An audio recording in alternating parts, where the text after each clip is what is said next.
আসসালামু আলাইকুম। শুরু করছি অবরুদ্ধ নিশীথ উপন্যাস। লিখেছেন তেজস্মিতা মুর্তজা। পর্ব সংখ্যা ২৮। বিকাল ৩টায় আমজাদ সাহেবের শেষ দুপুরের শেষ গোসল হচ্ছিল। জয় চুপচাপ দাঁড়িয়েছিল ভিটির উপর। অনেক লোক জড়ো হয়েছে মুর্দা বাড়িতে। তারা কটূক্তি করতে ভুলছে না। গতকালের তাজা ঘটনা মরলে চাপা পড়বে কেন? মেয়ের চরিত্রের দোষের ভাগ বাপেরও যায়। বসার ঘরের মেঝেতে খুঁটির সাথে পিঠ ঠেকিয়ে চুপচাপ বসে আছে অন্তু। উঠানের উপর ত্রিপল টাঙিয়ে ভেতরে তার আব্বুর শেষ গোসল হচ্ছে। সে চুপচাপ বসে দেখছে। কান্না পাচ্ছে না তার। আব্বুর সাথে খুব যেতে ইচ্ছে করছে। অবশ্য সে যাবেই। কেউ ঠেকাতে পারবে না তাকে। জয় তাকিয়ে দেখছিল অন্তুকে। দুটো ছেলে এগিয়ে এলো, সালাম দিল। জয় খেয়াল করল না। দুজন কিছুক্ষণ অপেক্ষা করেও জবাবটা পেয়ে ডাকলো, জয় ভাইয়া। জয় আনমনা মতো বলল, হুম। দৃষ্টি তখনও অন্তর দিকে। রাগ হচ্ছে তার। মনে মনে ঠাস করে অভ্যাসবশত দুটো গালি দিল। মানুষ বাপ মরলে কাঁদে, শালি সেটাও করছে না। মানে ছাগল পাগল বিয়ে করাই দিছে আমার সাথে। তোর বাপ মরছে, তুই কাঁদবি, চিল্লায় কাঁদবি। তা না করে এমন ভাবে বসে থাকার কারণ কি? কখন জানি ফিট খেয়ে পড়ে থাকবি। কাঁদলে একটু হালকা লাগে। জয়ের ইচ্ছে করলো এগিয়ে গিয়ে ঠাস করে একটা চড় মেরে বলতে, কাঁদ, জোরে জোরে কাঁদ। চুপচাপ আছিস, বেশি চাপ পড়তেছে মাথায়, মূর্ছা যাবি। সেন্স হারানোর আগে কেঁদে হালকা হসালি। ছেলে দুটো অধৈর্য হয়ে বলেই ফেলল, ভাই একটা সেলফি নেই, ফেসবুকে আপলোড করব। উঠতি বয়সী ছেলেরা রাজনৈতিক নেতাদের সাথে ছবি তুলে ফেসবুকে দিতে পারাটাও একটা বাহাদুরি তাদের কাছে। এতে তারা এক ধরনের শান্তি অনুভব করে। জয় ভ্রুকুচকে গম্ভীর হয়ে তাকায়। তাতে উপকারটা কি? ছেলে দুটো চুপসে গেল। না মানে, আচ্ছা সেলফি লাগবে না, আপনার ফেসবুক অ্যাকাউন্টটা দিবেন ভাই, আমরা অ্যাড হতাম। জয় চোখ বুঝে ভারী শ্বাস ফেলল। মনে মনে বলল, ফেসবুকের মায়েরে। গালিটা প্রকাশ্যে দিল না। এটা এক প্রকার সামাজিক শক্তি। জয়ের খুব শক্ত ভক্ত, তা বোঝাই যাচ্ছে। জয় মাথা নাড়ল। আমার কোনো ফেসবুক অ্যাকাউন্ট নাই, ওসব বালসাল পোষায় না আমার। ফেসবুকে কি কাম, কি করে ওই ধ্যান বাল দিয়া? ছেলেগুলো নাই অবাক হলো। ছেলেগুলো তারপর অবাক হলো, আপনার ফেসবুক অ্যাকাউন্ট নাই? নাই। পারলে ফোনে একমাত্র কলিং সিস্টেম ছাড়া আর কিছু রাখতাম না, কিন্তু ফাংশনাল ভাবে বহুত কিছু পড়ে আছে, যেসব আমার বালের কামেও লাগে না। যা ভাগ। একে তো ঘুম নেই, তার উপর কিসের যে এক বোঝা চেপে আছে মাথায়। অদ্ভুত এক প্রেশার ফিল হচ্ছে। অস্থির লাগছে সবকিছু। লোকালয় থেকে দূরে যে কোনো এক নির্জন জঙ্গলে অন্ধকারে খানিকক্ষণ বসে কয়েক বোতল অ্যালকোহল গিলে আসতে পারলে ভালো লাগতো। বিষাদ ঘিরে আছে বাড়িতে। গোসল করিয়ে এনে আমজাদ সাহেবের লাশ রাখা হলো। আজ মার্জিয়ার চোখ দুটো ভেজা দেখা গেল। মেয়েটা উধোপ্রান্তের মতো বসে রইল শ্বশুরের জন্য। অসুস্থ শরীরের চোখের পানি ফেলছে। যাকে সে চিরদিন বিরূপ চোখে দেখে এসেছে, শুধু অভিযোগ ছাড়াই কিছুই ছিল না ওই মানুষটার উপর। রাবেয়াকে সামলানো যাচ্ছে না, বারবার দাঁত আটকে যাচ্ছে ওনার। হামজা বসে রইল সোফার উপরে। তার ছেলেরা মৃতদেহ দাফন কাফনের সমস্ত ব্যবস্থা করে ফেলেছে। অন্তু আর অন্তিক মূর্তির মতো বসেছিল দুই ভাই বোন। অন্তু দেখল সেই জায়গাটা যেখানে সেদিন তাকে দাঁড় করিয়ে নষ্টা প্রমাণিত করা হলো, সেখানেই আব্বুর লাশের খাটিয়ে রাখা হয়েছে। মেঝের ওপর বসে দেয়ালে হেলান দিয়ে তাকিয়ে থাকলো খাটিয়ার দিকে। তার চোখে মুখে অবিশ্বাস। লোকজন যা ভাবছে তেমন কিছুই না। কি বাজে কথা, তার আব্বু নাকি আর নেই, এই কখনো হয়? লাশ নিয়ে যাওয়ার প্রস্তুতি যখন চলছিল, জয় এলো অন্তুর কাছে। হাঁটুগেড়ের সামনে বসে আস্তে করে বলল, আরমিন চলো, এখন তোমার বাপরে নিয়ে যাবে ওরা, চলো। অন্তু নিস্তেজ পায়ে উঠে দাঁড়ালো আস্তে করে। জয় তাকে ছোঁয়ার সাহসটা করল না এই অবস্থায়। অন্তু হেঁটে গিয়ে বসলো খাটিয়ার পাশে মাটির উপর। বেশ কিছুক্ষণ তাকিয়ে রইল আব্বুর মুখের দিকে। চেহারাটা উজ্জ্বল হয়েছে, চোখে সুরমা, মেহেরাঙা দাড়ি ভেজা। ভুর ভুর করে আতর গোলাপ জল কর্পূরের গন্ধ ঢুকছে নাকে। অন্তু ডাকলো, আব্বু, আব্বু, ও আব্বু, আব্বু, আব্বু গো। আমজাদ সাহেব সাড়া দিলেন না। নিষ্ঠুরভাবে চুপটি মেরে ওভাবেই শুয়ে রইলেন। একটু বুঝতে চেষ্টা করলেন না অন্তুর ভেতরে কি হচ্ছে। আব্বু, তুমি কি ভয়ানক স্বার্থপর। সকালে প্রতিদিন ডেকে ডেকে তো ঠিক আমার ঘুমটা ভাঙিয়ে দিতে। আজ এই যে ডাকছি তুমি উঠছো না, ঠিক আরামে ঘুমাচ্ছ। এটা কি ঠিক আব্বু? জয়ের ভেতরে কি হচ্ছে? আশ্চর্য এক ধরনের ব্যাপার। সে অন্তর পেছনে দাঁড়িয়েছিল। তার ভেতরে কি এক অদ্ভুত অনুভূতি চলছে। হন হন করে বেরিয়ে গেল গেট দিয়ে। বাড়ি থেকে একটু দূরে গিয়ে একটা চুরুট ধরালো। ছোট বাচ্চার মতো করে চোয়ালটা খাটিয়ার উপর ঠেকিয়ে উদাস বাচ্চার মতো চেয়ে আছে অন্তু আব্বুর দিকে। আব্বুর ঠোঁট দুটো হাসছে যেন। লোকে দেখলে আরেকবার মেলাতে পারবে। অন্তুর সুশ্রী নাকটা আমজাদ সাহেবের কাছে পাওয়া। অন্তুর চোখের কোণা পেরিয়ে নিস্তেজ ঝর্ণার মতো পানিগুলো গড়িয়ে খাটিয়ার উপর পড়ে। কিন্তু অন্তু স্থির চোখে চেয়ে আছে আব্বুর মুখের দিকে। শেষ দেখা দেখছে সে আব্বুকে। আর কোনোদিন দেখতে পাবে না ওই অভিজাত মুখখানা। আর কোনোদিন গম্ভীর স্বরে অন্ধুকে ডেকে পাশে বসাবে না। আর কখনো ধমকে বলবে না, রাতে খেয়ে তারপর ঘুমাবি। অন্তু আস্তে করে ঢলে পড়ে খাটিয়ার উপর থেকে মাটিতে পড়ে রইল ওভাবেই। তার জন্য অপেক্ষা করার নয়।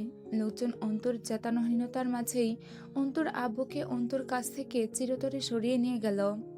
খাটিয়ার এক পাশ হামজা ধরে, অপর পাশ দুটো অন্তুর চাচাতো ভাইয়েরা। আরেকটা অন্তিকের জন্য খালি। অন্তিক বাথরুমে ঢুকেছে, বের হবার নাম নেই। মুখ বিধ্বস্ত, চোখ লাল ফোলা। টুপি পরতে পরতে বেরিয়ে আসে অন্তিক বাথরুম থেকে। খাটিয়ার এক পাশ হামজা ধরেছে, তাতেও কোনো প্রতিক্রিয়া দেখালো না ছেলেটা। আমজাদ সাহেব বলতেন, ছাগল জবাই হবার পর মাংসের সাথে যাই করা হোক, ছাগলের আর আসে যায় না। লোকে বলে আজ মরলে কাল দুদিন। আমজাদ সাহেবকে ছাড়া মাঝে দুদিন কেটে গেছে। অন্তুকে স্নায়ুর দুর্বলতার কাটানোর স্যালাইন দেওয়া হয়েছিল। সে দুটো দিন প্রায় অবিরাম অচেতন। এর মাঝে খাওয়া দাওয়া নেই। পাগলামি থামাতে বাধ্য হয়ে ঘুমের ইঞ্জেকশন দেওয়া হয়েছে। আশ্চর্যজনকভাবে শুধু ঔষধ এবং পানির উপর দুটো দিন কেটে গেছে। চোখ দুটো বসে গেছে, চোখের পাতা ফোলা, ঠোঁটের চামড়া শুকনো, ত্বক ফ্যাকাশে। অন্তুকে দেখে লাগছিল বহুদিন কোনো কবরে বাস করে ফের জীবিত হয়ে উঠে এসেছে। অন্তু দুদিন পর উঠল সন্ধ্যার পর। প্যারালাইজড রোগীর মতো উদ্দীপনাহীন শরীর। চোখ খুলে কিছুক্ষণ ছাদের দিকে তাকিয়ে থাকলো। কিছু মনে পড়ছে না, সব মনে পড়ছে, কিন্তু সেসব কেমন যেন জটলা বাঁধা ঝাপসা। কুণ্ডলির মতো মস্তিষ্কে জট পাকিয়ে আছে। স্পষ্ট হতে সময় লাগলো। আচমকা শরীরটা ঝাঁকুনি দিয়ে উঠে বমি করে ফেললো অন্তু। বমিতে শুধু পিচ্ছিল সর্দি আর কালচে তরল উঠে আসছিল। পুরো শরীরে একরত্তি জোর নেই উঠে বসার মতো। বমি হবার পর আর কোনো জীবিত মানুষের মতো লাগছিল না অন্তুকে। ঘরের সকলে এক পর্যায়ে আতঙ্কিত হয়ে উঠেছিল অন্তুর নির্জীব অবস্থা দেখে। অন্তিক দৌড়ে গিয়ে ডাক্তার ডেকে আনলো। পালস রেট নেই বলা চলে, কোনো রকম বিট করছিল। অন্তর চোখের মনে ঘুরিয়ে দেখলো ডাক্তারকে, আর নজর ফেরানো না। চেয়ে রইল ডাক্তারের দিকে। ডাক্তার সাহেব একের পর এক প্রশ্ন করছিলেন। কেমন লাগছে তোমার? কোনো রকম ভ্রম দেখছো চোখে? কিছু খেয়েছ? দেখো, তুমি শিক্ষিত মেয়ে। পৃথিবীর চিরন্তন সত্যগুলোর মাঝে মৃত্যু সবচেয়ে উপরে রয়েছে, সেটা অস্বীকার করার উপায় নেই। এভাবে নিজেকে কষ্ট দিচ্ছ, যা বোকামি হচ্ছে। কিছু খেয়ে নাও। আমি বুঝতে পারছি তোমার মনের অবস্থা, কিন্তু... ডাক্তার সাহেব থামলেন। অন্ত প্রতিক্রিয়াহীন। কোনো রকমের উদ্দীপনা নেই তার চোখে মুখে। বেশ কিছুক্ষণ ওভাবেই নিশ্চুপ থেকে হঠাৎই বলল, ডাক্তার কাকা। হ্যাঁ মা। দুটো ঘুমের ওষুধ দেবেন আমায়? ডাক্তার অন্তর মুখের সেই কাতরতা দেখে আটকে উঠলেন। অপার্থিব কাকতি, যেন কোনো মৃতর ডাক। না রে মা, আর না। যে পরিমাণ ঘুমের ইঞ্জেকশন আজ দুদিন দিয়েছি, তোমার শরীরের দীর্ঘস্থায়ী ক্ষতির জন্য যথেষ্ট। এখন তুমি উঠবে, কিছু খাবে, এরপর আমি কিছু ওষুধ দেব, সেগুলো খাবে। সুস্থ হওয়া লাগবে তোমার, বুঝছো? অন্তু আচমকা কি করলো? হুড়মুড়িয়ে উঠে ডাক্তারের পা জড়িয়ে ধরল। ডাক্তার কাকা, দিন দুটো ঘুমের ওষুধ। শুনুন কাকা, আমি চুপচাপ শুয়ে আছি, এজন্য আপনারা বুঝতে পারছেন না। ওই যে ওই বিছানায় ওখানে এসে আব্বুর বসার কথা এখন। আমি অসুস্থ, আব্বু এসে ওইখানে বসে থাকার কথা। বসছে না, দেখছেন? ডাক্তার কাকা, দিন দুটো ঘুমের ওষুধ কাকা। কাকা, আমার ওপর একটু দয়া করুন। অন্তুকে ছাড়ানো যাচ্ছিল না। ডাক্তার সাহেব দীর্ঘশ্বাস ফেলে অন্তুর ফুপুকে বললেন, ওকে সামলান। ট্রমা নিতে পারছে না। ওর কেমন চিকিৎসা দিলে কোনো উন্নতি হবে বুঝতে পারছে না। আমজাদ ভাই যে কি করলেন মেয়েটার সাথে। ডাক্তার বুঝলেন অন্তু বেশিক্ষণ এই অবস্থায় চেতনা ধরে রাখতে পারবে না। মানসিকভাবে পুরোপুরি ডিস্ট্রয়েড মেয়েটা। অন্তু উঠে বসে পাগলের মতো এদিক ওদিক তাকায় আর শুয়ে পড়ে। শুয়ে ঠিক গলাকাটা মুরগির মতো ছটফট করে, আবার উঠে বসে বুকের মাঝে আঙুল চেপে ধরে মালিশ করে বারবার হা করে শ্বাস নিয়ে আবার মাথার চুল টেনে ধরে। এদিক ওদিক তাকায়, কাউকে খুঁজছে ওর বিকৃত মস্তিষ্ক। চোখের পানিগুলো আটকে আছে, পড়ছে না। দাঁত চেপে বুক চেপে ধরে, আবার নিঃশব্দে ডুকরে উঠে মাথা নিচু করে নিঃশব্দে আর্তনাদ করে। মাথা তুলে বলে, ডাক্তার কাকা, আমায় ঘুম পাড়িয়ে দিন, আমায় ঘুম পাড়ানোর ওষুধ দিন, আমায় দুটো ঘুমের ওষুধ দিন, আপনার কাছে অনুরোধ করছি কাকা। হাত জোর করে অন্তু। ডাক্তার চেয়ার থেকে নেমে অন্তুর সামনে বসে মাথায় হাত রাখেন। আমজাদ ভাই কি করলেন বুঝতে পারছি না। এই পাগলিকে রেখে খোদা তাকে টানলেন কেন? ধৈর্য ধরো তুমি আম্মা। অন্তু অনেকক্ষণ ওরকম চামড়া ছিলা পশুর মতো তোপড়ে একসময় ক্লান্ত হয়ে পড়ে। আস্তে করে মেঝে ঘেঁষে গিয়ে দেয়ালে হেলান দিয়ে বসে। সামনের দেয়ালে একটা ক্যালেন্ডার ঝুলছে। আজ 29শে নভেম্বর 2014। তার বিয়ে হয়েছে 26শে নভেম্বর 2014। অন্তু অপার্থিব দৃষ্টি মেলে তাকিয়ে রইল দিকপুঞ্জিকার দিকে।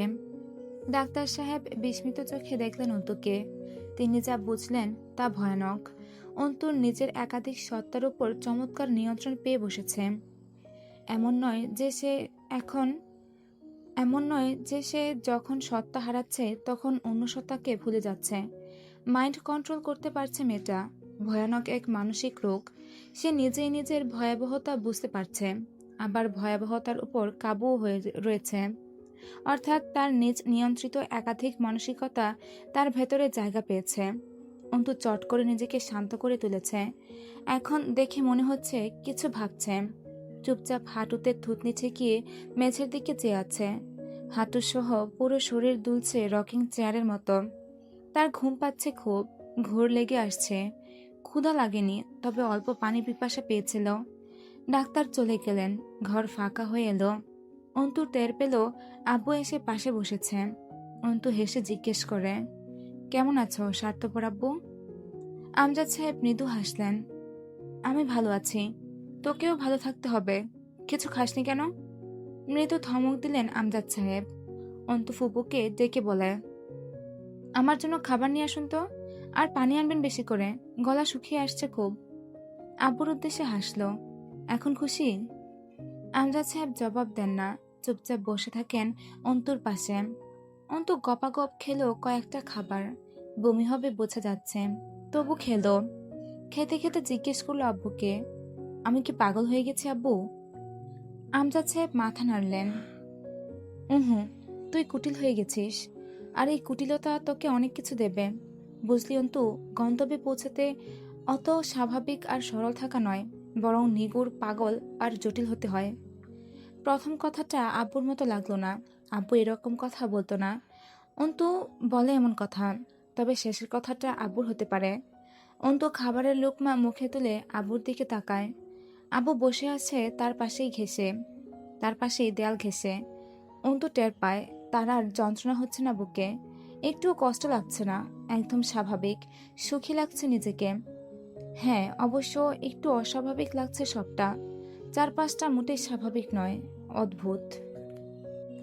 এ পর্যন্ত ছিল অবরুদ্ধ নিশীথ উপন্যাসের 28 নম্বর পর্ব। অবরুদ্ধ নিশীথ লিখেছেন তেজস্মিতা মুর্তজা, পর্ব সংখ্যা 29। লতিফের কেবিন নং 4। জ্ঞান ফেরার পর সে বিশেষ কোনো কথা বলেনি। আসমাও জিজ্ঞেস করেনি কিছু, কেবল সে মনে মনে তৈরি মাঝারদের বিরুদ্ধে একটা বিহিত করতে। রাত 8টার দিকে মাঝারি উচ্চতার এক লোক ঢুকলো কেবিনে। ডান হাতে তার স্লিং বাঁধানো। ভালো আছেন ভাবি? আমি মাঝার আলমগীর। লতিফ ভাই কেমন আছেন এখন? লতিফ কথা বলার চেষ্টা করল। মাঝার নিজেও খুব সহজ মুখে কথা বলে সবসময়। আসমা সিটিয়ে বসে রইল। এই মাঝারি তার স্বামীর এই হাল করেছে। মাঝার একটা চেয়ারে বসে লতিফকে বলল, কি দল করতেন এতদিন, এবার কি বুঝতে পারছেন কিছু? ওই তুই শুয়োরের বাচ্চা মানুষের বাচ্চাই না। আসমা বুঝতে পারছিল না কিছু। মাঝার ফের বলে, আপনি এই অবস্থায় আমার বহুত কাজে আসতে পারেন। জয়কে ধরার একটা সুবর্ণ সুযোগ আপনার এই অবস্থা। পুলিশের কাছে জবানবন্দি দিতে হবে কিন্তু আপনার। পাটোয়ারি বাড়িকে ফোকলা না করা অবধি মরণ নেই আমার। জিন্দা হয়ে ফিরে আসছি একমাত্র ওই বাড়ির 3 বেটার কবর খুঁড়ব বলে। আব্বা আসতে চাইছিল, পরে টরে এসে দেখে যাবে। আপনার কোনো খরচাপাতি দরকার?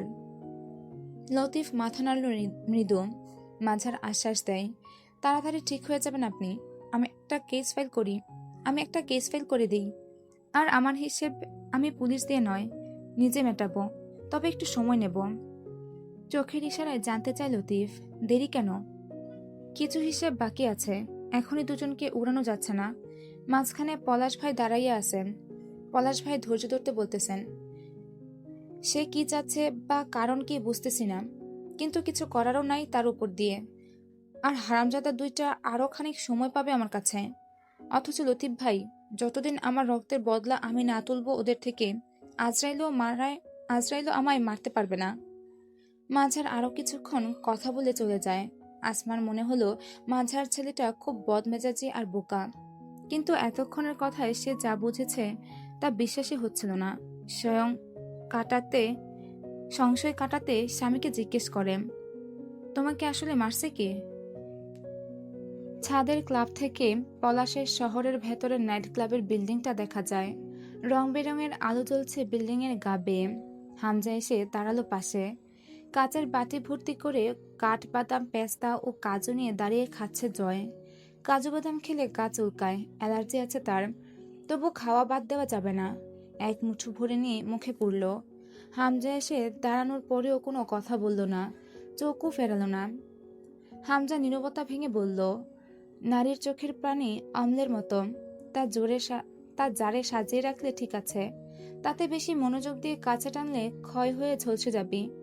ওয়াও ওয়াও, কবি কবি মেজাজ, কবির নেই তো লজ্জা লাজ। আমার কবিতাটা কেমন হলো কও? হামজা হাসলো, কথার লাইন কাটছিস? তাই নাকি? তাইলে তো বড় দুর্দিন চলে আসছে আমার। হ্যাঁ, আজকাল মাগি মেন্সের চোখের জলে ডুবি ডুবি মরে যাচ্ছি। মেজাজ খারাপ করার কথা না বলে বাড়ি যাও। তাকাতো আমার দিকে। জয় তাকালো, হেসেও ফেললো হু হু করে। জয়ের অট্টহাসির আওয়াজটা খুব অদ্ভুতই শোনায়। হেসে বলল, কি বোঝাতে চাচ্ছ?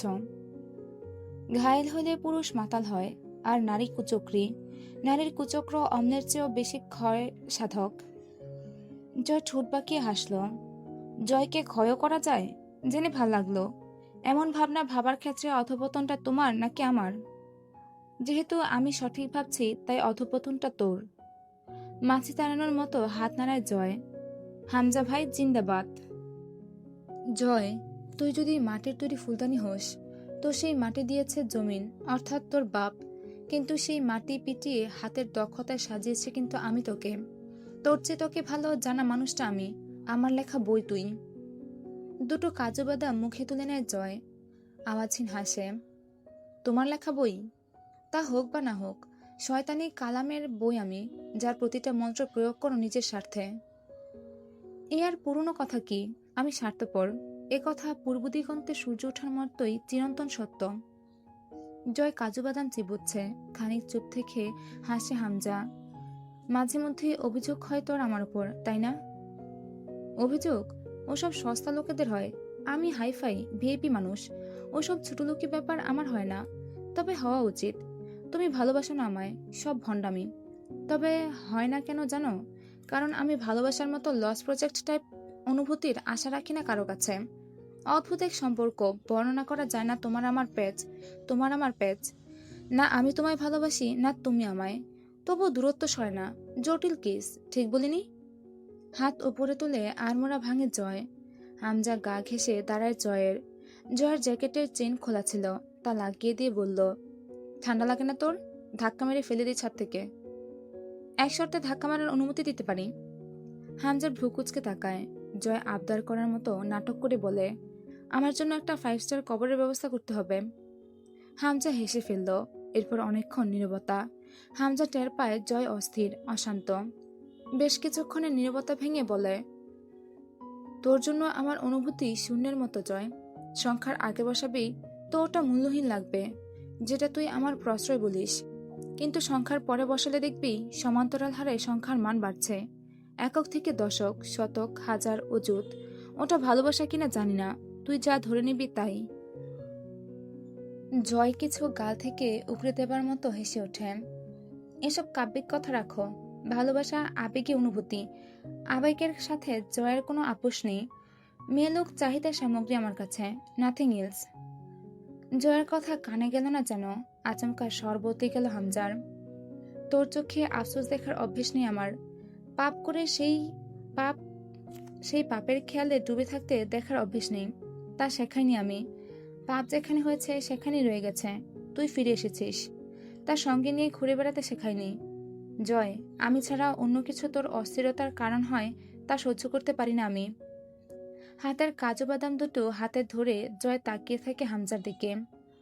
তোকে ঘুরেছি আমি, খারাপ হোক ভালো হোক, একটু একটু করে ঘুরে তুলেছি তোকে। সেই তোর ভাঙনের কারণ অন্য কিছু হলে তা বরদাস্ত করতে পারবো না আমি।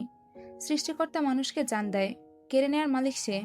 তোকে গড়েছি আমি, ভাঙার হলে আঘাত করার হলে তা করব শুধুই আমি। তোর ওপর আঘাতের অধিকার শুধু আমার। আমার বিয়ে দিয়েছি, বউকে ভালোবাসবি, চলবে, কিন্তু আমি ছাড়া কোনো ভাঙন তোর চোখে দেখা গেলে দুনিয়া জ্বালিয়ে দেব আমি, কসম। জয় কাজু বাদাম দুটো গালে পুড়ে গলা জড়িয়ে ধরল হামজার। তুমি তো দেখতেছি মহিলা মানুষের চেয়ে বেশি হিংসুটে। রাশিগত সমস্যা আছে নাকি? কণা রাশি? আমার কিছু হয় নাই, খালি শান্তির অভাব। একটা গান গাই? ওরে শান্তি কেন নাই রে দুনিয়ায়? সান্ত্বনা আশা করছিস আমার কাছে? করতেছি না, যা তুমি দেবে না সে আশা করব কেন? আরে বাপ, কিছুই হয় নাই আমার। মেয়ে মাইন্সের মামলা বুঝই তো, আগুন চলতেছে বুকে, আগুন নেমানো দরকার। হোটেলে যাই চলো, একটু সুখ দরকার। আমি গরম হয়ে আছি খুব, ঠান্ডা হলেই সব ওকে। ও, তোমার তো ঘরে বউ আছে, তুমি কেন যাবা? আমরা বল বিয়েতে ব্যাচেলর পাবলিক। হামজা বিরক্ত হয়। মিথ্যা হাসি সবার ঠোঁটে মানায় না, বিশেষ করে তোর ঠোঁটে পাপের হাসি আর নিষ্পাপ হাসি ছাড়া হাসি মানায় না। হাসিস না, বিরক্ত লাগছে। কিছুক্ষণ আনমনে দাঁড়িয়ে থাক, দুঃখগুলো ক্লান্ত হয়ে গেলে চলে যাবে, আমি আসছি। জয় চুপচাপ দাঁড়িয়ে থাকে। সম্পর্কে সবসময় খাঁটি অনুভূতি প্রয়োজনীয় না, সম্পর্কে সততা দরকার, একমাত্র সততা।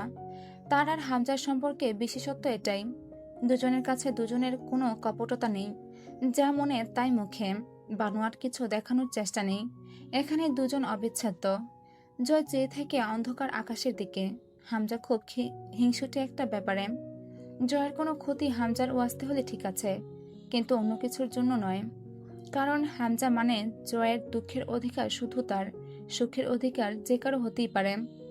মদের বোতল এনে রাখে হামজা টেবিলের উপর, অলস ভঙ্গিতে চেয়ারে বসতে বসতে বলে, পাপীদের ধ্বংস কোথায় জানিস? জানা দরকার। এক পাপের পর পরবর্তী পাপের আগে কিছুটা সময় নেয়। মানুষের ভেতরে আবার বিবেক নামক একটা চুলকানি আছে। পাপ করে কিছুটা সময় নিলেই ওই শালা কুরকুর করে ওঠে, আর সেখান থেকেই এক ক্রমশ বর্ধনশীল ছিদ্র তৈরি হয়, ধ্বংসের ছিদ্র। এজন্য বুদ্ধিমান পাপীরা থামে না, একাধারে অবিরত পাপ করে যায়, বিবেককে কুরকুর করে ওঠার সময় দেয় না। জয় হাসল। আমি পাপের মাত্রা কমিয়ে এনেছি, তাই তো? বিবেকানন্দ নাচছে ভেতরে। বিবেকানন্দ ভালো লোক ছিল, বিবেকের মতোই ভালো। বস, বহুদিন পর তোর নামে জাস্ট এক প্যাক মারবো।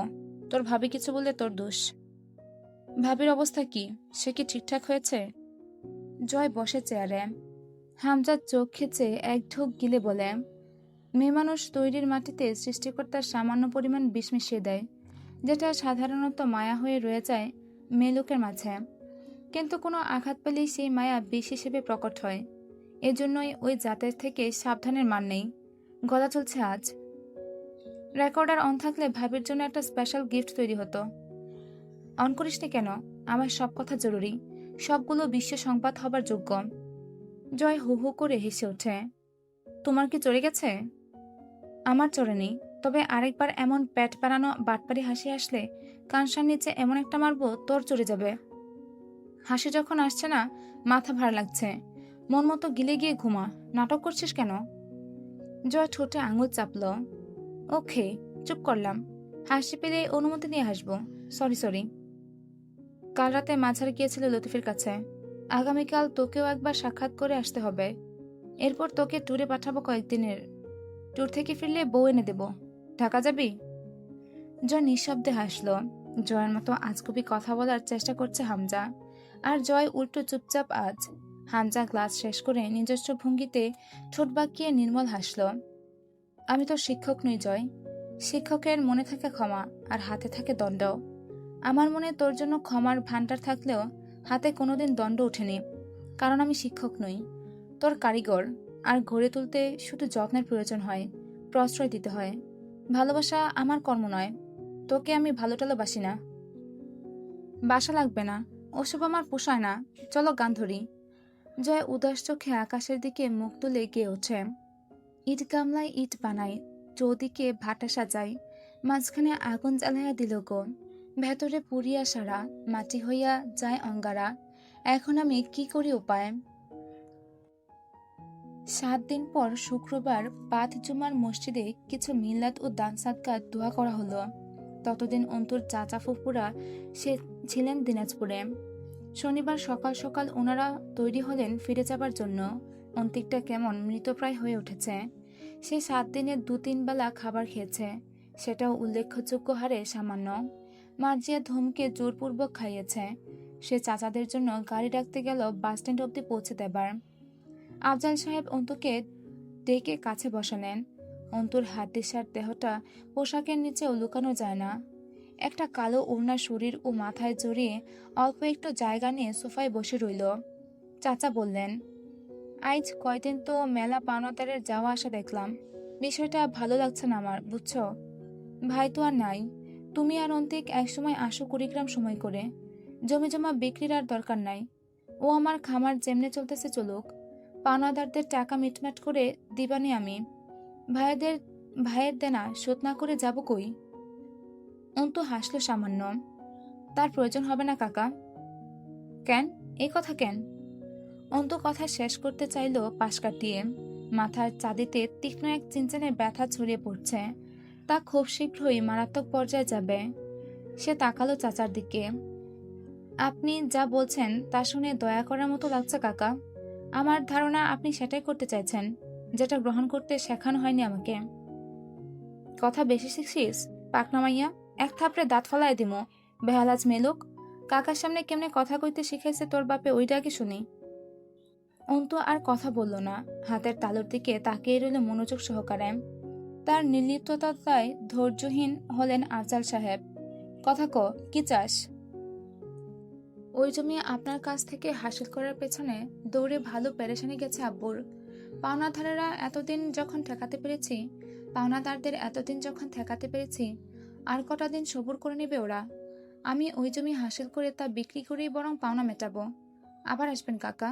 বাইরে গাড়ি এসে গেছে বোধহয় আপনাদের। আফজাল সাহেব আপন মনে ক্ষিপ্ত হয়ে বললেন, বাপরে, সাহস ভালোই তোর। ওই চেংড়ি, আমি না দিলে কেমনে হাসিল করবি জমি? কিছু তো আর নাই, তবুও দেমাক কমে নাই। ভালো বুঝা পাওনার টাকা দিতে চাইলাম, আবার দেমাক দেখাও। আমি দেখমুনে কেমনে আমার থেকে জমি আদায় করো আর পাওনা মিটাও। দেখমুনে আমি। অন্তু মুচকি হাসল। আপনি সে চিন্তা করে চাপ নেবেন না কাকা। বয়স হয়েছে, এ বয়সে উত্তেজিত হওয়া উচিত না। সেসব আমার জিম্মা, ইনশাল্লাহ সামনে নেব। আপনার গাড়ি এসে গেছে, আবার আসবেন। আল্লাহ হাফেজ। অন্তু বসে থাকে ওভাবেই। বাড়ি ফাঁকা হতেই রাবেয়া কাঁদতে শুরু করলেন। অন্তুর মাথায় ব্যথাটা চিটমিটিয়ে উঠল। অন্তু ধমকে উঠল, কান্না থামাও। জোয়ার নেমেছে চোখে? কান্নার জন্য বিশেষ পরিস্থিতির দরকার হয়। লোকেরা স্বামী মরে না, তারা আজীবন কাঁদে। কাঁদলে আড়ালে কাঁদবে। খেয়াল রাখবে কান্নার করুণ সুর যেন আমার কান অব্দি না পৌঁছায়। অসহায়ত্ব ও চোখের পানিকে ঘৃণা করি আমি। অন্তু চেয়ারটার উপর মাথা এলিয়ে দিয়ে চেয়ে থাকে ছাদের দিকে স্থির দৃষ্টিতে। মার্জিয়া এসে বসে। অন্তু ওভাবেই জিজ্ঞেস করে, শরীর ভালো আপনার? অন্তু। মার্জিয়ার ক্ষমাপ্রার্থী সুরের ডাকটা অন্তুর কানে পৌঁছাতে ছাদ থেকে চোখ সরিয়ে সোজা হয়ে বসে, হাত উঁচিয়ে ধরে মার্জিয়ার উদ্দেশ্যে। থেমে যায় মার্জিয়া। অন্তু স্থির নজরে তাকিয়ে বলে, আমি বাংলা সিনেমার মমতাময়ী নায়িকা নই ভাবি। পুরো সিনেমাতে যে যাই করুক, শেষে সব মাফ করে বুকে জড়িয়ে নেওয়া, তারপর খালি ভালোবাসা আর প্রেম। আমি ছাড়িও না, ধরিও না। শুনো অন্তু, একটা কথা বলবো ভাবি। হুম। অন্তু শূন্যের দৃষ্টি মেলে উদাস স্বরে বলল, যাকে জীবিত অবস্থায় দেখেনি মৃত্যুর পর, তাকে দেখতে হাই হাই করতে করতে ছুটে যাওয়ার বিষয়টা মানুষের ভেতরে থাকা আবেগের সবচেয়ে ময়লা দিকের একটা। মৃতদেহ একটা ঘরের আসবাবের চেয়ে মূল্যহীন জড়। তা দেখাতে ফজিলত কি? আব্বু আজ যদি এই সোফায় এসে বসতো, আপনি এখানে এসে দাঁড়াতেন না আব্বুর সামনে। মার্জিয়া কেঁদে ফেলল। অন্তু কপাল চেপে ধরে বড়ই অনীহার সাথে বলল, আপনি কেন কি করেছেন তার বিচারে যাবার রুচি নেই আমার আপাতত, কিন্তু আমার আব্বু অবহেলিত হবার মতো মানুষ না। কিন্তু আপনি তার একমাত্র ছেলের স্ত্রী হিসেবে তাকে একবার আব্বা বলে ডাকেননি। তার নাতনিকে গর্ভে ধরেছেন, সামনে গিয়ে সেই খবরটা দেননি। কিন্তু তিনি খেলনা কিনে এনে আম্মুর আলমারিতে রেখেছে। অন্তু আলগোছে উঠে চলে যেতে যেতে বলল, পরবর্তীতেও অন্তত আব্বুকে নিয়ে কোনো শব্দ যেন আপনার মুখে উচ্চারিত না হয়, অন্তত আমার সামনে। পড়াটা হচ্ছিল না। আব্বু এসে বিছানায় বসে অন্তুর খাতা পত্র নেড়েচেড়ে দেখে বলছে না, লেখা তো ডাক্তারদের মতো হয়েছে, অথচ হবি উকিল। কাহিনী কি? রাত 12টা বাজছে। অন্তু ছটফটিয়ে উঠে বারান্দায় গিয়ে দাঁড়ালো। আব্বু এসে পাশে দাঁড়ায় অন্ধকারে দাঁড়ালে। আগামীকাল সকালে তার পরীক্ষা। আব্বুকে ছাড়া সে প্রথমবার পরীক্ষা দিতে পারবে। অন্তু রুমে এসে ঘুমের ঔষধ খুঁজল, নেই। অন্তিক সরিয়ে নিয়েছে। আবার বারান্দায় গিয়ে দাঁড়ালো। অন্তিক এসে পাশে দাঁড়ায়। বেশ কিছুক্ষণ নীরবে কাটার পর অন্তু বলে, তোর বউ বাচ্চার পরিবারে আম্মাকে সামিল করে নে, আর পরিবার চালাতে একটা কাজের ব্যবস্থা কর। টাকা পয়সা যা লাগবে ব্যবস্থা করা যাবে। অন্তিক হাসে, খুব গৃহিণী হয়ে গেছিস? কখনো জিজ্ঞেস করিসনি আমাকে কিছুই আমার ব্যাপারে। রুচি নেই রে। ভালোই। আচ্ছা, আমার ব্যবস্থা হলো, আর তোর? তোর কি? আমার কি? আমার বড়লোকের ছেলের সাথে বিয়ে হয়েছে, আমি ফিট থাকবো, এই আর কি। অন্তিক চুপ রইল। অন্তু হঠাৎই জিজ্ঞেস করে, পলাশ আজগরের কাছ থেকে কত টাকা নিয়েছিলি? 5 লক্ষ। মার্জিয়া তোকে স্টিমেটলি গহনা দিয়েছিল কত টাকার? 2 লক্ষ টাকার মতো। এছাড়াও কিছু আছে, বলছিস না? তুই শুনতে চাইছিস না? হ্যাঁ, চাওয়াটা অপ্রয়োজনীয়, আর হারানোর কিছু নেই। হারানোর থলি ভরপুর। এখন কারণ জানাটা সময়ের অপচয় আর শব্দদূষণ হবে। শব্দদূষণ? হ্যাঁ, তুই বলবি সেই আওয়াজ আমার কানে যাবে, যা সময় মতো আসেনি, যখন তোর বলার ছিল। বলার মতো উপযুক্ত সময় ছিল না, তাই অনেক কিছু হয়ে গেছে। এখনো এমন কিছু ঘটেনি যে বলার মতো উপযুক্ত সময় এসেছে। বাদ দে, কিছুই হয়নি। ভুল বুঝতেছিস। আচ্ছা, বুঝতে দে। তো তোকে পলাশ আজগর 2 লক্ষ টাকার গহনার বদলে 5 লক্ষ টাকা দিল? অন্তু তাচ্ছিলের হাসি হাসে। শিক্ষা মানুষের মূর্খতা দূর করতে পারে হয়তো, তবে বোকাদের তো কোনো চিকিৎসা নেই। মহাজনদের কাছে যা বন্ধক রাখা হয় তার মোট মূল্যের ততটুকু তারা মানুষের হাতে দেয়, যতটুকু বাদ দিয়ে মূল টাকা এবং সুদসহ তাদের হাতে থেকে যায়, যাতে সময় মতো টাকা পরিশোধ না করলেও জিনিসের মূল্য মূল টাকা ও সুদের যোগফলের সমান হয়। সেখানে পলাশের মতো একজন নরকের কীট তোর কাছ থেকে 2 লক্ষ টাকার জিনিস রেখে 5 লক্ষ টাকা ধরিয়ে দিল। তুই তা দিয়ে ব্যবসা শুরু করলি। সাহস বটে। দুঃসাহস বলা চলে। অন্তিক চুপচাপ দাঁড়িয়ে রইল, জবাব দিল না।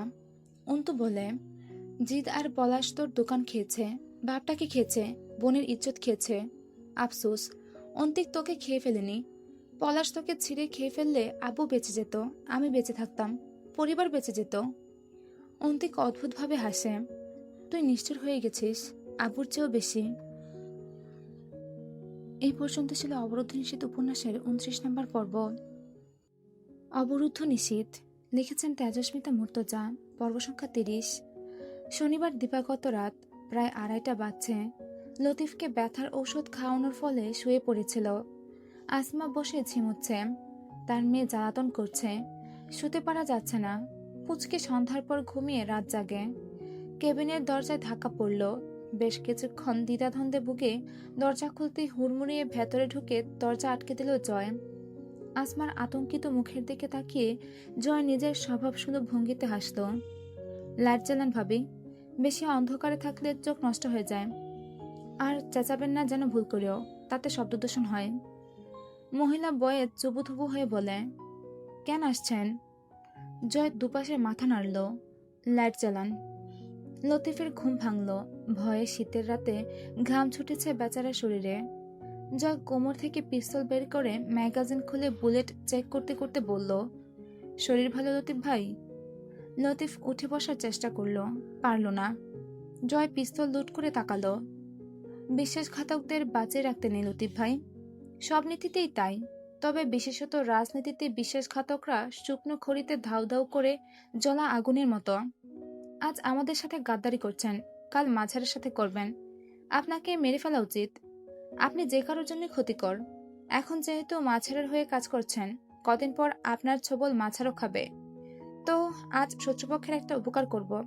সবার ভালোর জন্যই মারবো আমি আপনাকে, মাইন্ড করবেন না। লতিফ কিছু বলতে চাইছিল। জয় হাত নেড়ে থামায়। শুনেছি ফেরাউন মৃত্যুর দূতকে সামনে দেখে তওবা করেছিল। আপনাদের আল্লাহ কিন্তু ওর তওবা কবুল করেন নাই। মৃত্যুকে সামনে রেখে গুনাহ কবুল করলে সেই গুনাহগার ক্ষমা পায় না লতিফ ভাই। লতিফ অবাক হয়। এই জলদ গভীর জয়কে সে দেখেনি। জয় চঞ্চল, বদমাস। সবসময় তার চোখে মুখে ফুটে থাকে এক বিদঘুটে রসিকতা ভরা শয়তানি হাসি, যার কথার উচ্চারণ অশুদ্ধ, মূর্খতায় পূর্ণ। আজ জয়কে লাগছে উচ্চশিক্ষিত মৃত্যুদূত। এই জয় বরফ শীতল পিণ্ড। পিস্তল তাক করে ধরল জয়। আসমা এক কোণে দাঁড়িয়ে মেয়েটাকে জাপটে ধরে কাঁপছে। জয় জিজ্ঞেস করল, ছেড়ে দেবার কথা ছাড়া আর কিছু বলতে চান ভাবি? সংক্ষেপে শেষ করুন। জয়ের নিষেধ করা কথাটাই বলে আসমা, ছেড়ে দেন, কেন মারতেছেন, ছেড়ে দেন। জয় সঙ্গে দাঁতে দাঁত চেপে এক চোখে বুঝে ট্রিগার প্রেস করে, ঠিক যেমন কিশোরেরা বন্দুক হাতে পাখি তাক করে রাবার বুলেট ছোড়ে। ভীষণ মজা ফুটে ওঠে মুখে। ক্যাচ করে একটা আওয়াজ বেরোয়। আসমা খিচে চোখ বুঝে ফেলে। ছোট্ট মেয়েটা ডুকরে কেঁদে ওঠে। গুলিটা বালিশ ফুঁড়ে ঢুকে যায় লতিফের মাথা থেকে 1 ইঞ্চি ফাঁকে। নিখুঁত নিশানা। লতিফের শ্বাস ছুটছে। জয় বাচ্চা মেয়েটাকে কাছে ডাকে, বাচ্চাটা আসতে চায় না। জয় হাসে। হাসিটা আসমার কাছে ভয়ানক লাগে, কিন্তু বাচ্চাটা কেন জানি এগিয়ে যায়। জয় মেয়েটার ছুটিতে হাত নেড়ে জিজ্ঞেস করে, চলো তুমি বলো, তোমার আব্বুর উপর গুলি চালাবো না ছেড়ে দেব? তুমি যা বলবে তাই করব, ভেবেচিন্তে বলবে কিন্তু। গুলি চালালে কি হবে? জয় হাসল। গুলি চালানোর পর তুমি তোমার আব্বুকে হাজার ডাকলেও সে আর উত্তর দেবে না তোমার ডাকের। কিন্তু একটা মজার ঘটনা দেখতে পাবে তুমি। আমার হাতের এই পিস্তল থেকে একটা বুলেট ছুটে গিয়ে তোমার আব্বুর ঠিক কপাল বরাবর বিঁধবে। খুব চমৎকার একটা দৃশ্য। আমি ট্রিগার দাবাতেই সাঁ করে একটা বুলেট ছুটে যাবে তোমার আব্বুর দিকে। দারুণ মজা লাগবে তোমার দেখতে বিষয়টা। মেয়েটা জয়ের দিকে তাকিয়ে থাকে। দারুণ লাগবে দেখতে? খুব দারুণ লাগবে। কিন্তু আব্বু কথা বলবে না কেন? জয় সোজা হয়ে দাঁড়ালো। বুলেট গিয়ে কপালে লাগার পর আর কথা বলতে ইচ্ছে করবে না তোমার আব্বুর। শ্বাস নিতে ইচ্ছে করবে না, হাঁটতে ইচ্ছে করবে না, তাকাতে ইচ্ছে করবে না, উঠে বসতে ইচ্ছে করবে না। চুপচাপ চোখ বুজে শুয়ে থাকবে। শুয়ে থাকতে ইচ্ছে করবে, শুয়ে থাকবে। তার মানে আমি টকেট আনতে বললে সেটাও আনবে না? আমার সাথে খেলবে না আর? না। জয় নত হয়ে বাচ্চা মেয়েটার দিকে কেমন করে যেন চেয়ে থাকে। মেয়েটার নিষ্পাপ মুখ। জয়ের ভিতরটা বিদ্রোহ করে ওঠে। তার কিছু হচ্ছে, কপালের ডান পাশে চিরচির করছে। মেয়েটা বলল, তালে গুলি মেলো না। জয় গম্ভীর হয়ে উঠল। মজাদার দৃশ্যটা, সেটা দেখতে চাও না? চাই তো। তুমি তোমার কপালে গুলি করো, আমি দেখি দারুণ দৃশ্য। জয়ের চোখ বুঝে দাঁত চেপে ধরে। স্বার্থপর, বাচ্চা মেয়েটাও স্বার্থপর। দৌড়ে লতিফের কাছে যায় মেয়েটা। আব্বু তুমিও দেখবে, ও আমাদের মজা দেখাবে। কি হলো, কলগুলি তোমার কপালে? আব্বু আল আমি দেখি। জয় তীরচোখ চোখে মেয়েটাকে দেখল। ইচ্ছে করে মাথার উপর তুলে এক আছাড় মারতে। ভ্রুজোড়ার উপরে ফ্রেঞ্চ কাট চুলের একগোছা পড়ে আছে। তা হাত চালিয়ে উপরে ঠেলে বলল, চলে যান লতিফ ভাই। শহর নয়, জেলা ছেড়ে। আশেপাশের জেলায় নয়, দূরবর্তী কোনো জেলায় চলে যান বউ বাচ্চা নিয়ে। দেশের শেষ সীমানায় চলে যান। কতক্ষণ এই সিদ্ধান্তে কায়েম থাকতে পারবো বুঝতে পারছি না। কসম, দ্বিতীয় সাক্ষাৎ হলে আর মিস হবে না টার্গেট। এখন এক হাঁটায় বাহিরে যাব এখান থেকে। ফের ফিরে আসার ইচ্ছা জাগার আগে আমার নাগাল সীমানার বাইরে চলে যাবেন। আসমার দিকে চেয়ে হাসল জয়। ওনাকে বোঝাবেন, আজ ছেড়ে দিচ্ছি, কিন্তু একটা ভাবনা মাথায় আসতে পারে যে মারতে তো এসেছিল জয়, বেঁচে গিয়ে সুযোগ যখন পেয়েছি বদলা নিয়ে নেই। মেরে ফেলতে পারতো, সুযোগ পেয়ে আমি বদলা নিয়ে নেই। আসতে পারে লতিফ ভাইয়ের মাথায় এমন কথা, তাই বলছি একটু বোঝাবেন। এমন ভাবনার দরকার নেই। বোকামি করে ছাড়ছি না, আসলে বুঝতে পারছি না কেন ছাড়ছি। যতক্ষণে বুঝতে পারবো ততক্ষণে আর ছাড়ার মানসিকতা থাকবে না। তাই এখন আপাতত বুঝতে চাইছি না, কারণ এখন আপাতত ছাড়তে চাইছি। লতিফকে বলল, লতিফ ভাই, আমার মানুষ মারতে ওয়েপন লাগে না, হাতের প্র্যাকটিস আছে কম বেশি। বংশ পরম্পরায় রক্তদোষ তো। বদলা নিতে আজকের উপহার পাওয়া জীবনটা হারাতে আসবেন না। আমার দেয়া উপহার কেউ যত্নে না রাখলে খুব রাগ হয় আমার। চলি ভাবি, আর হয়তো দেখা হবে না কোনোদিন। ভালো থাকবেন। মেয়েটাকে ভালোভাবে মানুষ করবেন, যেহেতু ওর কাছে বাপ মা দুটোই রইল। বেরিয়ে যায় জয়। বাচ্চা মেয়েটা দৌড়ে আসে খানিকটা পেছনে, তবে দরজার বাইরে যায় না। জয় আড়াল হয়ে যায়। আসমার চোখ ঘোলা হয়ে আসে, উধুভ্রান্তের মতো চেয়ে থাকে জয়ের যাওয়ার পানে। ছেলেটা এলো, কি থেকে কি করলো, কিছু কথা বলল, চলে গেল। অদ্ভুত অদ্ভুত, ভয়ানক অদ্ভুত। জয়ের নামে দুটো কেস ফাইল করেছেন ঝন্টু সাহেব। অনেকগুলো অভিযোগও করতে ছাড়েননি। সুযোগ পেলে কারো নামে মামলা কম দিতে নেই। এছাড়া একটা কারণ আছে, বাংলাদেশের আইন কখনো কখনো কোনো অপরাধীর 20-25টা অপরাধ ফাইল আলমারিতে ফেলে রেখেও অপরাধীকে সুখে জীবন কাটাতে দেয়। হতে পারে মামলা শখানেক হলে একটু মাঠে নামলো। ঝন্টু সাহেব কাঁচা লোক না। তিনি জয়ের সব রকম বদগুণ ও কর্ম নিয়ে আলাদা আলাদা অভিযোগ মেরে এসেছেন। পুলিশকে বলেছেন, শুনুন অফিসার, জয় জুয়া খেলে তো একবার একজনের বউ অব্দি কেড়ে নিয়েছিল। আপনি জানেন কি করে? খুব বিপাকে পড়লেন উনি। আমার কাছে খবর থাকে। আচ্ছা, তারপর? তারপর আর কি, মানুষের বউ তাসে যেতে কি করে, সে তাই করছে। কথাটা আংশিক সত্য, কিন্তু পুরোটা না। জয়ের সব রকমের বদভ্যাস উল্লেখ করা হয়েছে। জয় জুয়া খেলে, নারীবাজির দোষ আছে, মারিজুয়ানা সেবনের অভ্যাস আছে, এমনকি রাজনৈতিক দায়িত্বসমূহ ঠিকমতো পালন করে না সে। ভার্সিটির কাছে বিশেষ অ্যাক্টিভিটি নেই তার। সেসব ব্যক্তিগত দোষ জয়ের, কিন্তু আপাতত আসল দোষ হলো সে একজন লোককে মারাত্মক জখম করেছে। এছাড়াও বহু মিথ্যা দোষারোপ করে কেসটাকে শক্ত করার চেষ্টাও করেছেন ঝন্টু সাহেব। কিন্তু ভাবার বিষয় হলো তিনি হামজার ব্যাপারে কিছু বলেননি। হামজা মাছারকে মৃত্যুর দুয়ার থেকে ঘুরিয়ে এনেছে, সেটা উল্লেখ করেননি। কথাগুলো জানিয়ে কবির দম ফেলল। হামজা চুপচাপ কিছুক্ষণ বসে থেকে জয়কে ডাকলো। জয় ঘুমাচ্ছিল। বসার ঘরে ঢুকতে হামজা থমকে উঠল।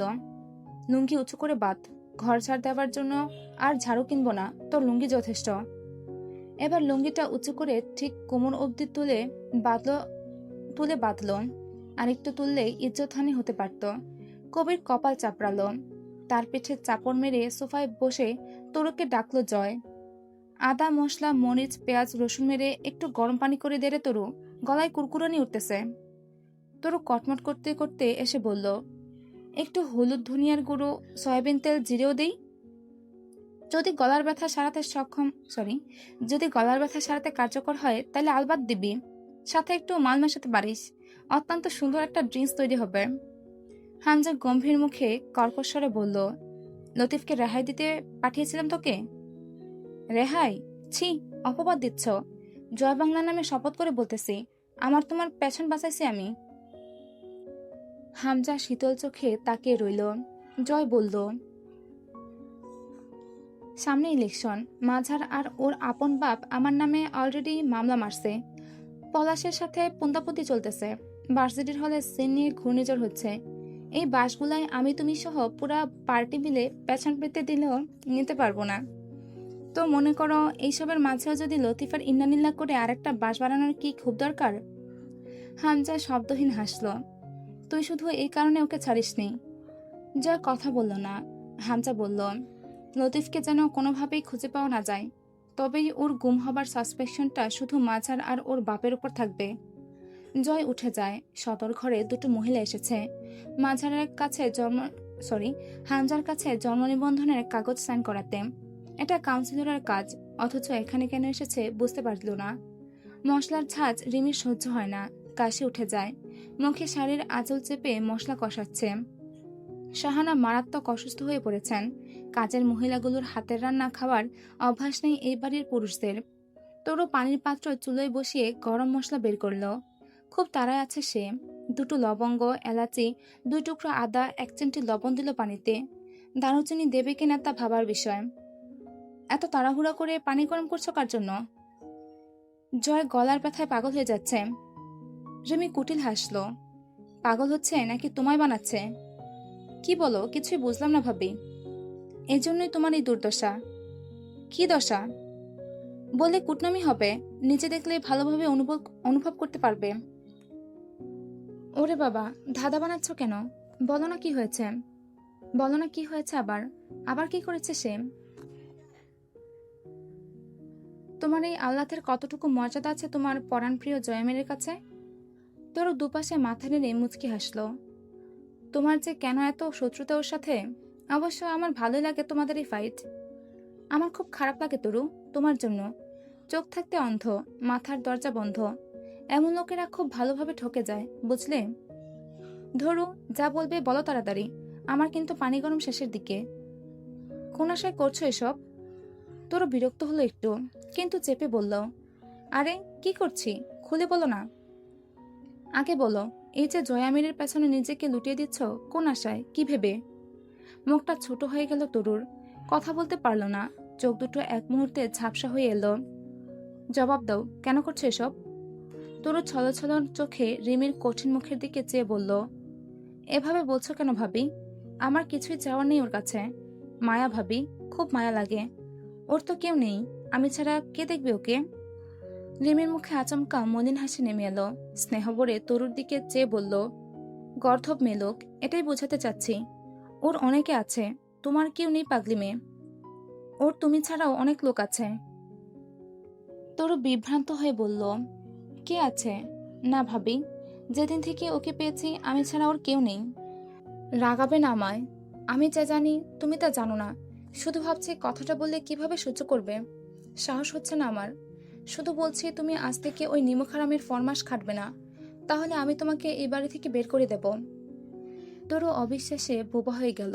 চোখটা এবার ভরে উঠল। আস্তে করে ডাকলো, ভাবি। রিমির চোখ ফিরিয়ে নিল। সে কঠিন হবার চেষ্টা করে বোধহয় পারছে না। তরু রিমির আচরণে আহত হয়ে চেপে ধরল। কি হয়েছে ভাবি? তোমার কসম লাগে, খুলে বলো। তুমি আমার ওপর রাগ ঢাক ঝাড়ো, কিন্তু কিন্তু তো কখনো এইভাবে কথা বলো না আমার সাথে। আগে ভাবতাম দেরিতেই হোক, তবে জয় তোমাকে এড়াতে পারবে না। অথচ মনেই ছিল না এই বাড়ির ছেলেরা শয়তানকেও শয়তানি শেখায়। তরু ভ্রু জড়ালো। আগে যা ভাবতে এখন ভাবতে দোষ কি? রিমি কিছুক্ষণ তাকিয়ে থেকে হেসে ফেলল। তা জানলে তো আর এভাবে ফরমাস খাটতে দৌড়ে আসতে না। সত্যি বলতে আমার তোমাকে কথাটা জানাতে কষ্ট হচ্ছে মেয়ে, কিন্তু তুমি ওই নিমখারামটার জন্য এত উতলা হয়ে ওর গোলামি খাটবে, এটা আমি দেখতে পারবো না। তোর কথা বলল না, তার বড় অস্থির লাগছে। রিমি বলল, তোমার আশেক জয়ামির বিবাহ করিয়া সারিয়াছেন তরুণীতি খাতুন। চমকে গিয়ে নিজেকে বোকা প্রমাণিত করো না তরু। বরাবর জয়ের ওপর তোমার পাগলামিকে আমার তোমার ওপর শুধুই মায়া হয়েছে। আমি জানতাম শীতের মৌসুমের গাছের পাতার মতো ঝরে পড়তেই হবে তোমাকে একদিন। সেদিন এলো শেষমেশ।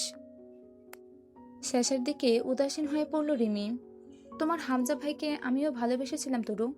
তার বদলে সে শুধুই নিজের রূপ দেখিয়ে আমাকে খান খান করে ফেলেছে। ক্ষমতালোভী নোংরা এক একটা রাজনীতিবিদকে ভালোবেসেছি আমি এই জীবনে।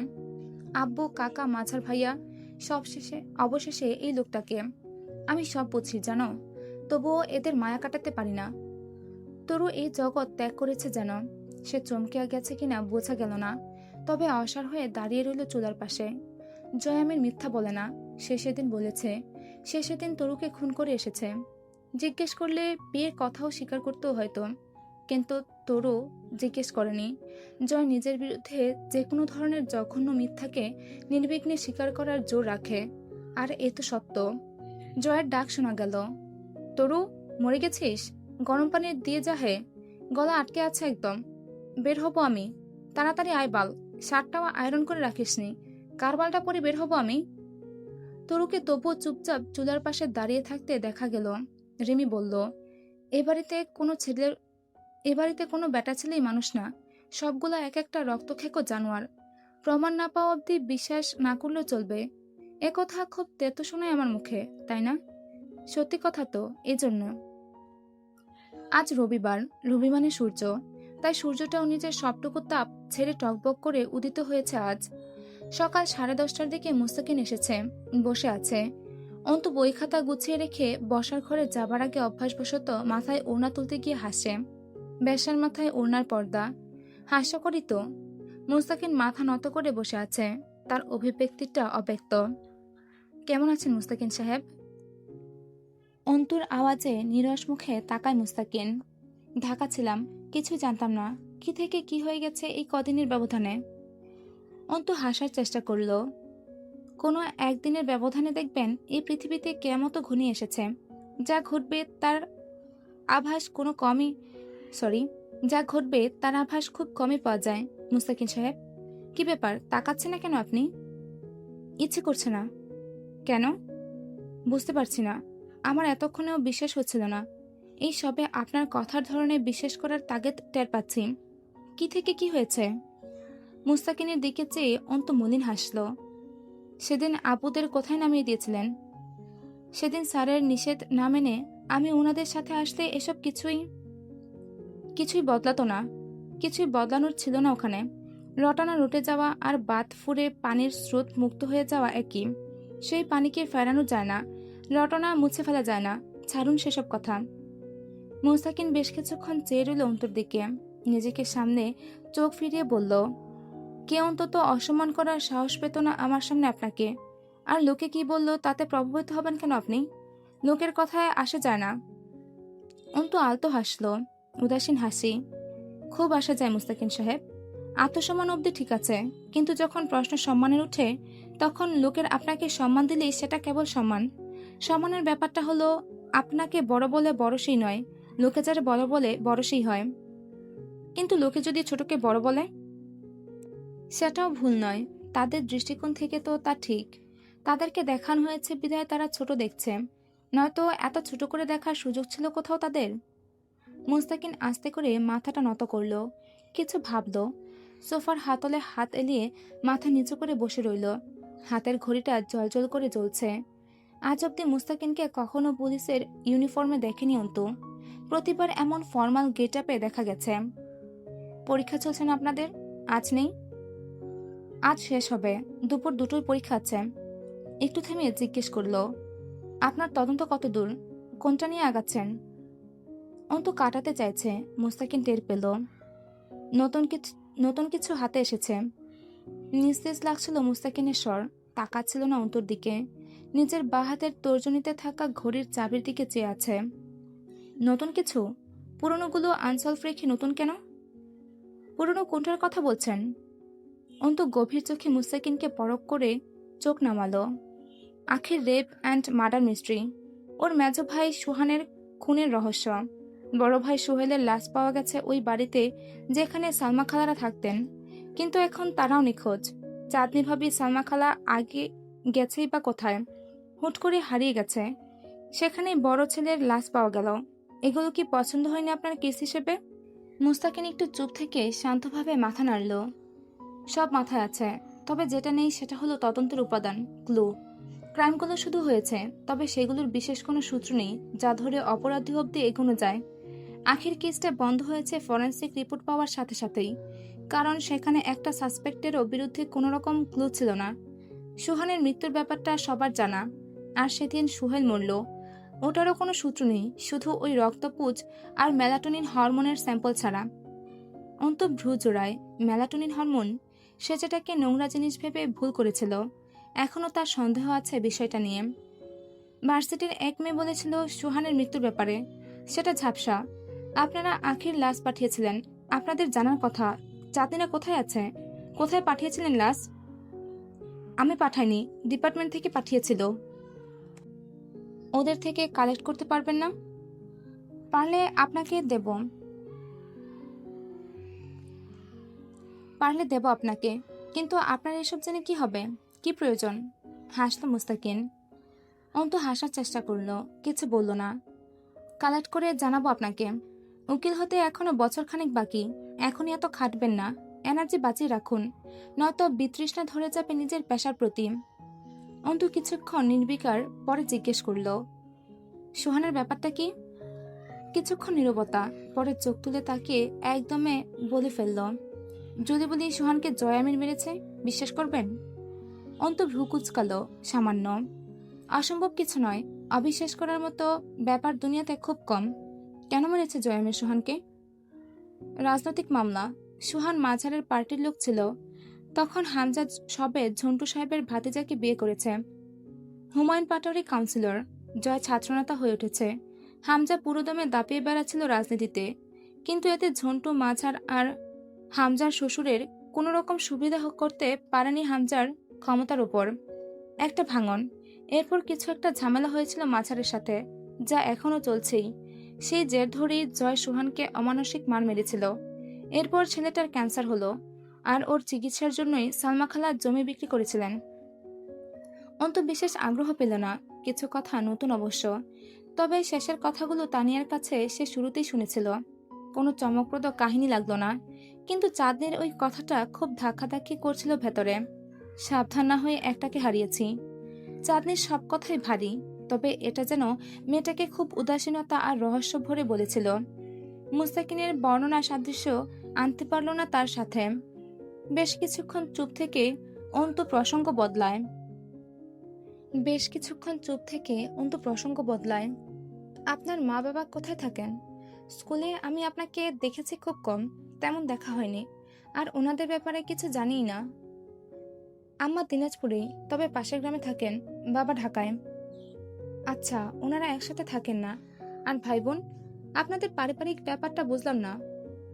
পরে বলবো কোনোদিন। মুস্তাকিন হাসল সামান্য। দরজায় করাঘাত পড়ল। অন্তু আটকে উঠল অজান্তেই। এই করাঘাত তাকে আতঙ্কিত করে তুলল। মস্তিষ্কের স্মৃতিতে দরজায় করাঘাতে এক ভয়ানক অভিজ্ঞতা সংরক্ষিত রয়েছে। দরজা খুলতে জয় প্যাচপ্যাচে হাসল। হোয়াটসঅ্যাপ ঘরওয়ালি। সানগ্লাসটা শার্টের নিচ প্রান্তে মুছে মুঠো করে ধরে তবে তাকালো চোখ তুলে অন্তুর দিকে। তবুও যতক্ষণ মাথা নিচু করেছিল, বোঝা যাচ্ছিল জয়ের ঠোঁট এবং সাথে দ্রুত চোখ দুটোও হাসছে। কথা শেষ হতেই বাতির ষোলোতে কমানোতে ক্রমশ আগুনের বহর ছোট হওয়ার মতো জয়ের হাসিটা নিভল। কণ্ঠ চেপে জিজ্ঞেস করল, ও এখানে কি করতেছে? অন্তু জবাব দেওয়ার প্রয়োজন মনে করল না। জয় ফিসফিস করে বলল, আমার অনুমতি আর ইচ্ছা ছাড়া তুমি পরপুরুষের সাথে সাক্ষাতে যাবে, এটা কি ঠিক? Nope, this is not fair ঘরওয়ালি। খুব রাগ হচ্ছে ব্যাপারটাতে। অন্তু কিন্তু এবার মুচকি হাসল। আপনার রাগের কারণ হওয়ার জন্য আমি খুব দুঃখিত জয়ামির, কিন্তু পরপুরুষ ঘরে ঢুকানোটাই কি আমার বৈশিষ্ট্য নয়? অন্তুর এই দুঃসাহস আর দৌতত্বে জয়ের ভেতরের রক্ত টকবগিয়ে ফুটিয়ে তুলল। জয়ের দাঁত চেপে ধরে চোখ বুঝে বকে উঠল, শালির মেয়ে। এই পর্যন্তই ছিল অবরোধ নিষিদ্ধ উপন্যাসের 30 নম্বর পর্ব। আজ এই পর্যন্তই। পরবর্তীতে আবার দেখা হচ্ছে। আল্লাহ হাফেজ।